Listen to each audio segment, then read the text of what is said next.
Okay, this next step here is for the swash plate servo directions. For this step, it's a two-part step. You want to start by making sure that all your swash plate or all your servos move the swash in unison.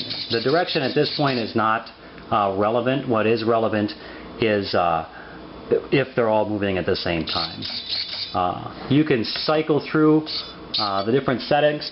It defaults to start with at this purple. You'll see for me the swash plate's doing what it's supposed to do. But say for instance yours isn't. Say yours is doing like this. When you move the collective stick, you very simply just move to one. You just scroll through them until you find one that makes your swash plate move up and down in unison like you want it to.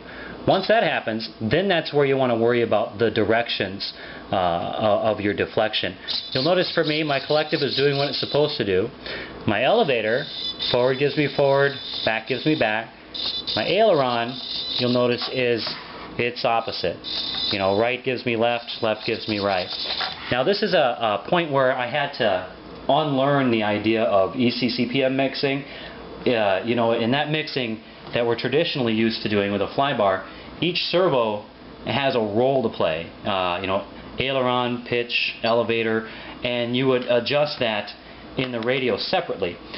In the case of a flybarless, if you recall at the beginning for setup, you set the transmitter up as one servo and the BeastX is doing the mixing. Why that's important is because, like for instance here, my aileron is reversed.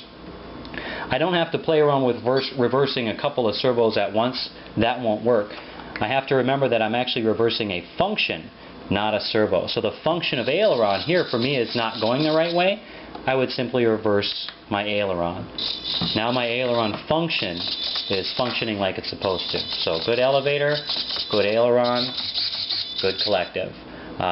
That's really it. Two-part step. And just don't read too much into it. So we're done with the servo direction. Next we're going to move on to step J.